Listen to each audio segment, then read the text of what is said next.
Shalom Ashpaka. Recently today I've came out with a few videos debunking some things, and I talked about the calendar and debunking about appointed times and such. Right now, I'm coming for the truth. What is the true calendar, Mashpaka? I had talks and questions with basically AI. I used it. I could not figure it out any other way. This AI was not generating answers of its own, but it was pulling from data from the internet, from history, from books, from what we have collected over time. And it's not made up, it's not false. I'm going to read the questions and the answers of what it is, and you be the judge. After I come to the end, I will explain things, how there are separate calendars, and what was used, and what is the most correct, and what we should go by at this point in time. Let's get started. Sha'aka Yahweh. I asked, prove that the 364-day Enoch calendar is correct, and this is the answer. The 364-day calendar described in the book of Enoch and in Jubilees is presented as divinely revealed and mathematically precise, with 12 months of 30 days, each plus 4 additional days. One at the end of each quarter, totaling 364 days. Proponents arguing its correctness based on textual claims. First Enoch states that the solar year is fixed at 364 days, with the sun, moon, and stars following exact unchanged cycles, noted in 1 Enoch 72:12 and 74:12. Divine origin. Enoch claims that the calendar was taught by angels, making it a perfect eternal system. Structural consistencies. 364 is divisible by 7, ensuring festivals and Shabbats fall on the same day every year. Example, Passover always on Wednesday. Dead Sea Scrolls evidence, Qumran text. This is the exact scroll for it. 4Q320 reflects a 364-day calendar showing its use among Jewish sects. However, this calendar does not match the solar year, 365.24 days, causing a drift of about 1.24 days per year. It was likely symbolic or sectarian, meaning only certain Jewish sects use this calendar, not observational, and not used for agricultural timings. Its correctness is theological, not astronomical. Alright, Mashpaka, here's the presented answers that I'm going to go off of. Let's explain sectarian. What does sectarian mean? Sectarian refers to something related to a characteristic by a sect, a subgroup within a larger religious, political, or cultural community, often with distinct beliefs or practices. It commonly implies exclusivity, strong loyalty to the group, and sometimes intolerance toward other groups. In historical or religious context, sectarians describe movements or texts like the Book of Enoch that reflects beliefs of specific groups, Qumran community, rather than mainstream traditions. So there were specific groups of people that agreed with the Enoch calendar and other practices in the Jewish communities, and they were separate from the majority, the mainstream. When was the Book of Enoch written? The Book of Enoch, First Enoch, was composed over several centuries, while its earliest sections, such as the books The Watchers, dated to around 300 to 200 BCE, and the latest parts, like the Book of the Parables, likely completed by 100 BCE. It was originally written in Aramaic or Hebrew, as confirmed by the fragments found among the Dead Sea Scrolls, though the full text survives only in the Ge'ez, the Ethiopic. So, Mashpaka, Enoch is not written by Enoch, okay? Enoch existed before the flood. Noah has never kept any scriptures or anything. Enoch never really wrote anything. These are a collection of writers that came under the biblical name Enoch, so to write a book describing his tales. This was not written by Moshe or Moses. This was not written by any prophets. These are people that have used the biblical names and created this. This is a pseudepigrapha book. So is Jubilees. It is a pseudepigrapha book. So just to name that out there, just to throw that out there, okay? We're going to keep going. What calendar did the Hebrews use before the Book of Enoch and Jubilees was made? Before the sectarian calendars, which is basically the Enoch calendar, and texts like the Book of Enoch and Jubilees, The ancient Hebrews used a lunar solar calendar based on direct observation of the moon and seasonal changes. This system defines month by the first sighting of the crescent moon, alternating between 29 and 30 days. Mark the year's start with the first month, Abib, in the spring, tied to the month of Abib, Exodus 12:2, and indicates the season of green ears of grain, and added a 13th intercalary month when needed to keep festivals aligned with agricultural seasons, especially Passover and spring, and did not rely on the vernal equinox or fixed mathematical cycles, but on natural observations of the moon and seasonal greenings, which is the month of Abib, which is spring, the month of greening. This observational system predates Babylonian influence. The Hebrews later adopted Babylonian months' names, Nisan, Tishri, and other names, during the exile, but the calendar structure was already established. So let's get into about this 13th month, because there is not any scripture at all naming a 13th month at all, and it is never used intercalation any scriptures at all. So let's get into this. Why is a 13th month used, but the 13th month was never named in the Bible? A 13th month was used in ancient Hebrew calendar to align the lunar calendar, 354 days, with the solar calendar, 365.25 days, ensuring festivals like Passover occurred in the proper agricultural seasons. This intercalation was based on observation criteria such as the ripening of the barley in the month of Abib, the beginning of spring, and the condition of roads for pilgrimage. Though the Bible never explicitly names or commands a 13th month, its necessity is inferred. I can't pronounce this word. Inferred from the command that Passover fall in the month of Abib, Exodus 12:2, which refers to the state of barley of harvest. So Passover has to happen in Abib in the beginning of spring, when there is greening. If you do not add a 13th month, then it would be out of cycle for the entire year, because it is falling behind to the solar year, being 365.25, because the lunar is 354 days. So they added a month just to keep it in cycle with the Passover. Without intercalation, lunar months would drift through the seasons, causing Passover to eventually fall into winter. The 13th month, later called Adar II, and the post-exilic period was added based on the traditional observations, not biblical texts. Not biblical texts. The names of the months themselves, like Nisan, Adar, were adopted by Babylonians' usage during the exile, which is why earlier biblical texts refer to months by number rather than names. So when did the Hebrew people start using the 13th month? The Hebrews likely began adding a 13th month during or after the Babylonian exile, which is the 6th century BCE. But this information right here I've tested is incorrect. If we scroll up,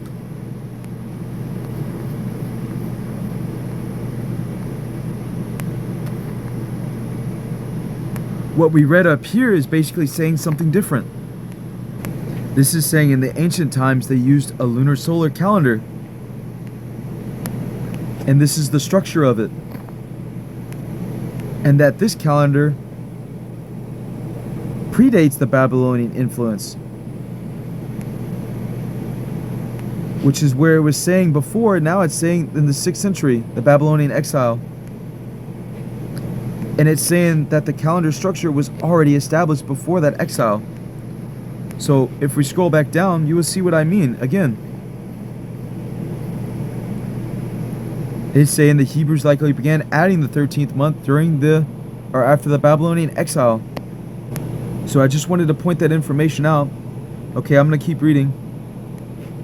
When they adopted the Babylonian lunisolar calendar system, which included a structured method of intercalation, while the practice is not explicitly mentioned in the Bible, evidence from later Jewish texts and traditions indicate that intercalation was used to ensure Passover fell in spring, based on the agricultural signs like the ripeness of barley. The formalized 19-year cycle with 7 intercalary months, developed later under Babylonian influence. So it seems like the enemies of the Hebrew people, the Israelites and such, which are the Babylonians, after they were exiled and such, interfered with their calendar. Let's keep reading. If we were to use the Enoch calendar over the Gregorian calendar, what would happen over time? If the 364-day Enoch calendar was used instead of the Gregorian calendar, it would drift by 1.24 days per year because of the solar year is approximately 365.24 days. Over time, this would cause seasonal misalignments, e.g. after 7 years, the calendar would be off by nearly 9 days, and after 30 years, by over 37 days. However, scholars like John Pratt propose that adding intercalary weeks, one every 7 years and an extra one every 28 years, could make the Enoch calendar more accurate than the Gregorian calendar, achieving an average length of 365.2423 days, very close to the actual solar year of 365.2422 days. Without such corrections, the Enoch calendar would fail to track seasons accurately, making it unsuitable for agricultural or equinox-based festivals. So, Mashpaka, the 364-day calendar on its own is not correct. It requires intercalations. Let's get into what John Pratt means. I'm showing you a lot right here. John Pratt, an astronomer and a calendar expert, argues that the 364-day Enoch calendar was not meant to stand alone, but includes a sophisticated intercalation system to stay aligned with the solar year. He proposed adding one every 7 years, sabbatical years, and an additional week every 28 years, fourth sabbatical cycle, resulting in an average year length of 365.25 days, matching the Julian calendar. But if we actually scroll up, it doesn't match the Julian calendar. It actually beats it by correctness. It's actually beating it. See, it's more correct. Pratt further refines this by skipping 2 leap weeks every 1,803 years, achieving a 365.2423 days per year, which is more accurate than the Gregorian calendar and very close to the actual solar year. He believes this wheels within wheels design reflects divine precision and earns Enoch calendar 5 stars in his rating system. Mashpaka, the Enoch calendar with this specific intercalation is the most correct calendar ever used, period, and has not been used by any traditions anywhere else. Let's keep reading. Is there any mention of intercalation scriptures similar to John Pratt's idea? The Book of Enoch does not explicitly prescribe a method for intercalation leap weeks, but implies the need for alignment with solar and lunar cycles. Passages like 1 Enoch 73 verses 12 through 13 state that the year is completed in 364 days, with 4 intercalary days added that are not calculated in the reckoning of the year. John Pratt interprets this as evidence that the additional adjustments like leap weeks were intended to keep the calendar aligned with the solar years, using lunar and solar stations as markers. While the text does not detail a full intercalation system, Pratt argues that the references to the moon being 30 days less than the sun over 3 years suggests an awareness of discrepancies, supporting his model of adding a week over 7 or 28 years. Mashpaka, they knew the math. They couldn't do it. They did not have the decimal points and everything that is needed. These were not correct mathematicians, but they knew that there were flaws in their calendar. They are saying that there were discrepancies by showing the flaws with the lunar and the solar, so deeming it as necessary. Let's keep reading. The Book of Enoch never proved its calendar to be right.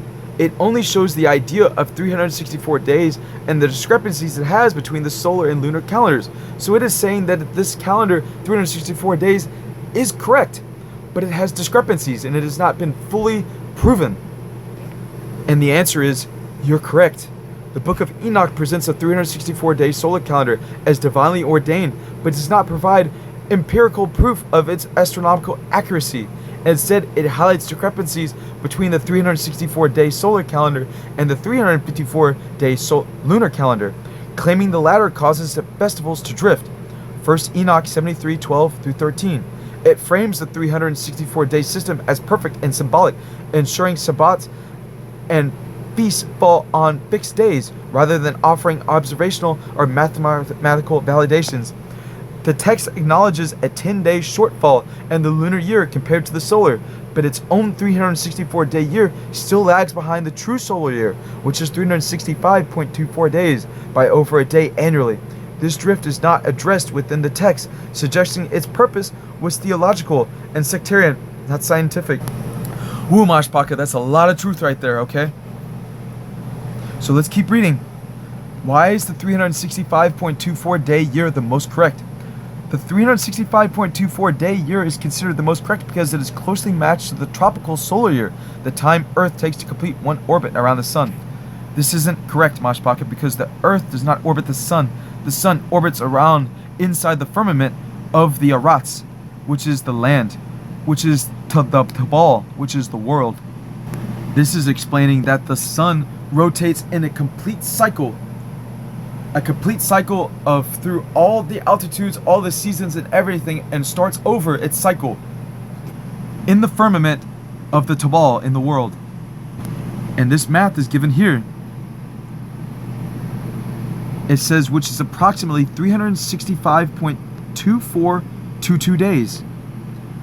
Calendars like the Gregorian calendar, 365.2425 days, and the Enoch with intercalation is 365.2423 days, aim to align with this figure to keep seasons, equinoxes, and agricultural cycles consistent over centuries.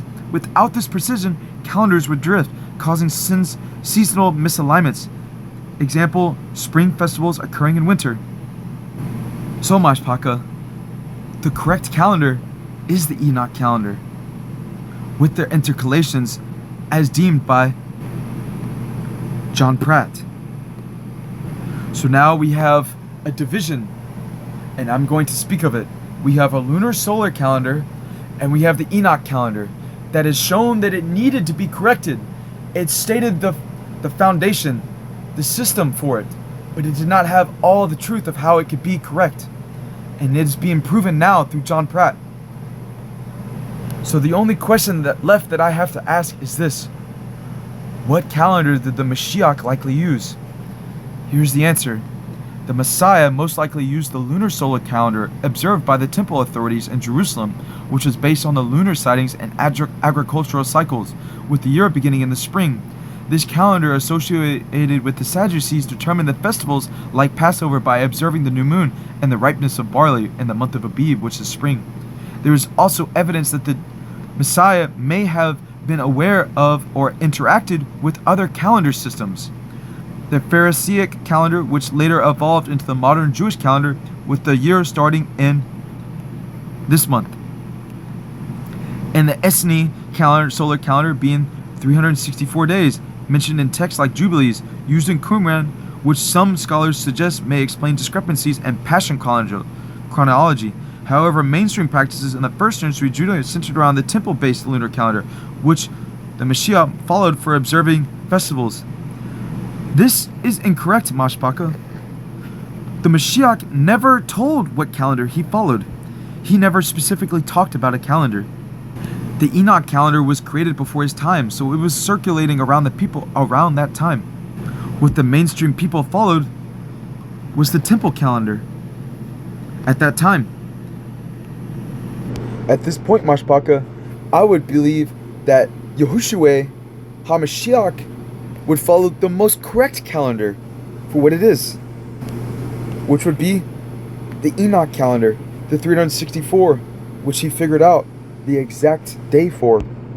Because all authority was given to him, he is the only one worthy, Mashpaka. He is the Mashiach. He would have the correct answers. He would have the truth. All have been given unto him. All have been revealed to him.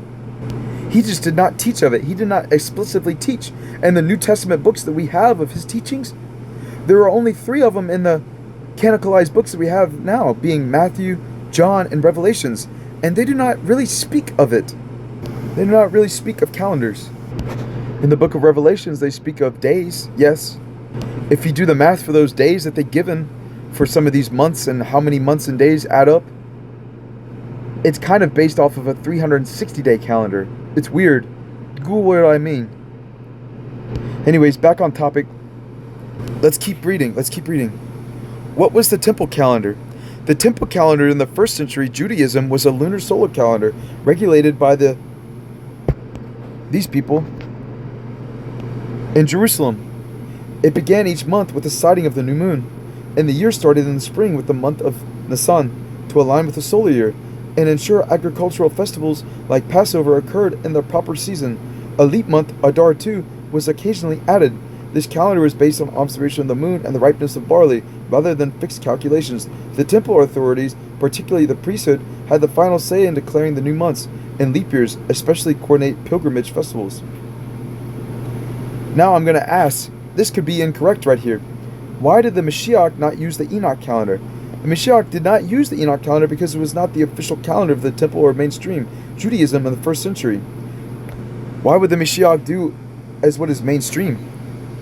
If it was mainstream, then everyone would have it correct. He's the Mashiach. He would be the one that has the truth. The Enoch calendar did not prove everything of what it is. It did not include the intercalationary periods. It did not include the time periods, the keeping of time.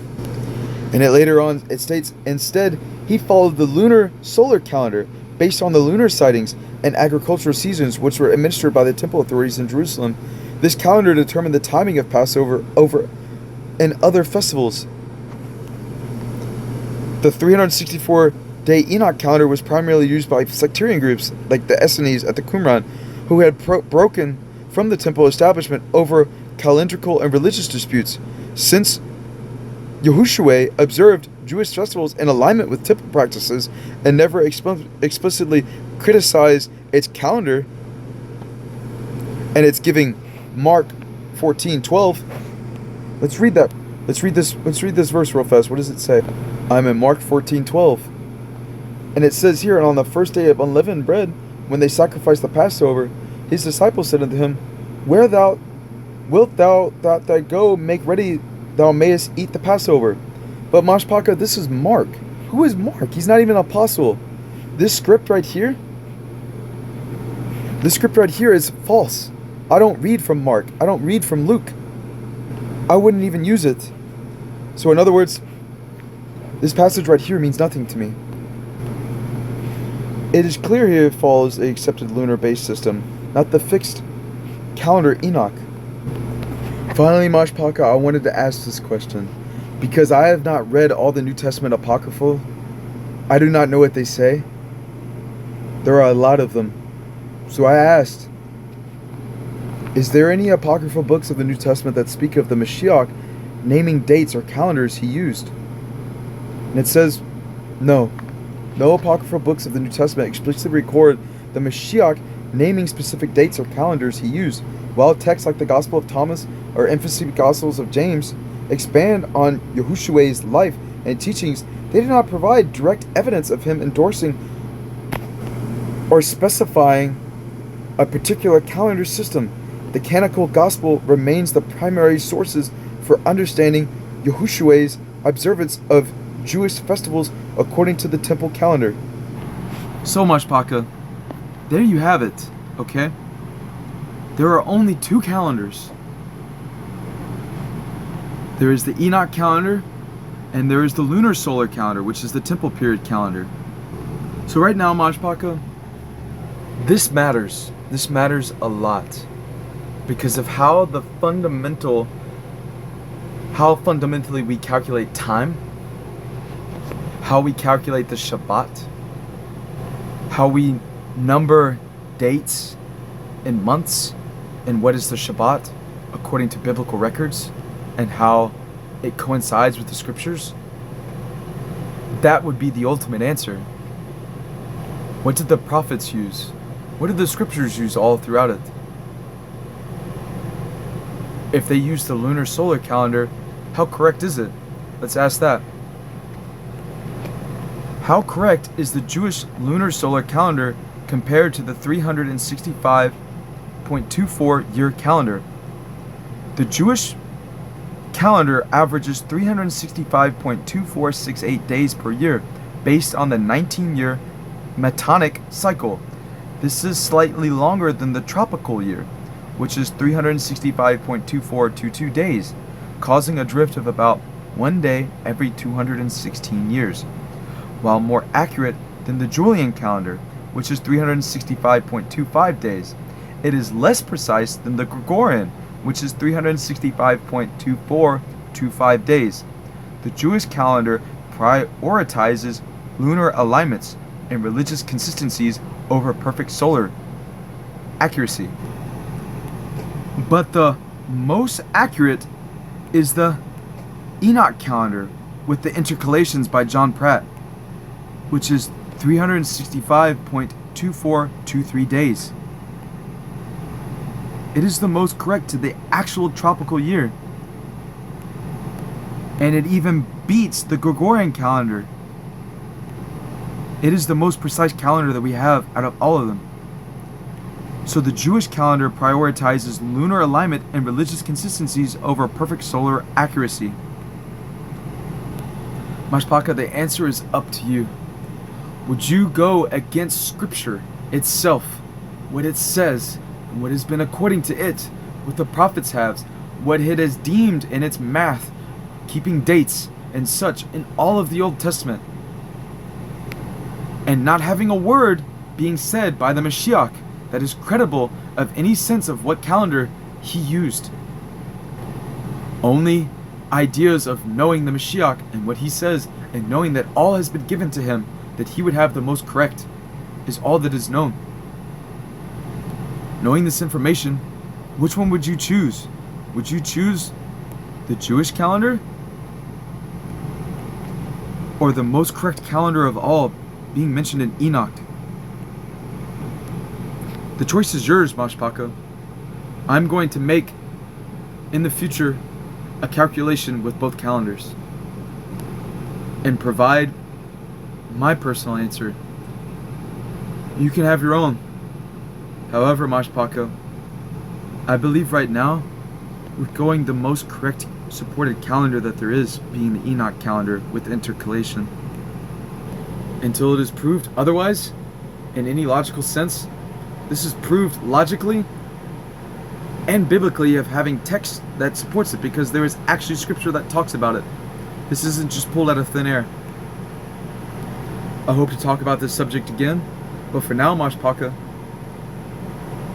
shalom shalom.